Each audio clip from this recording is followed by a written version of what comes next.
Hi viewers, అందరూ ఎలా ఉన్నారు? అందరూ చాలా అంటే చాలా చాలా బాగున్నారని ఆశిస్తున్నాను. ఈరోజు మనం చెప్పుకోబోయే ఐటెం బెండకాయ గ్రేవీ కర్రీ. మీకు అందరికీ తెలుసు, కానీ నేను ఎలా చేస్తానో మీరు చూస్తారని చెబుతున్నాను. అందరూ చూడండి. మరి బెండకాయని అంగుళం ముక్కలుగా కట్ చేసుకొని కళాయి బాగా వేడెక్కిన తర్వాత ఆయిల్ వేసి, ఆయిల్ బాగా వేడెక్కిన తర్వాత బెండకాయల్ని 70% వరకు వేపేసి తీసి పక్కన పెట్టుకోవాలి. అదే ఆయిల్లోన కొంచెం ఉల్లిపాయ ముక్కలు, అల్లం వెల్లిపాయ పేస్ట్ వేసి బాగా కలిపి, తర్వాత టమాటో ప్యూరీ వేసి ఉప్పు, పసుపు, కారం, పచ్చిమిర్చి, కరివేపాకు వేసి బాగా వేగిన తర్వాత కొంచెం ఇంగువ వేసి బాగా మగ్గిన తర్వాత పెరుగు వేసి గ్రేవీ ప్రిపేర్ చేసుకోవాలి.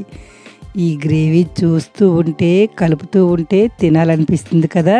తింటుంటే ఇంకా బాగుంటుంది. ఇలా తయారైన గ్రేవీలో మనం 70% వేపి తీసి పక్కన పెట్టుకున్న బెండకాయ ముక్కలు వేసి బాగా కలిపి, మనకి ఎంత గ్రేవీ కావాలో అంత వరకు వాటర్ పోసేసి బాగా కలిపి 5 నిమిషాలు ఉడికించి ఆపేయాలి. అప్పుడు రెడీ అవుతుంది బెండకాయ గ్రేవీ కర్రీ.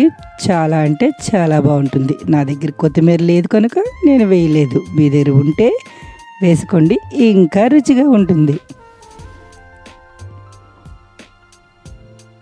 చూసారా, బెండకాయ గ్రేవీ కర్రీ రెడీ అయ్యింది.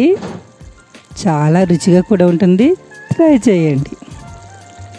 ఇలాంటి బెండకాయ గ్రేవీ కర్రీ అప్పుడప్పుడు చేసుకోండి. ఎందుకంటే ఎప్పుడు బెండకాయ ఫ్రైయే కాదు కదా, గ్రేవీ కర్రీ కూడా చేసుకుంటే ఇంట్లో అందరూ ఇంకా తింటారు. తిన్నాక సబ్స్క్రైబ్ చేయడం మాత్రం మర్చిపోకండి. Please subscribe.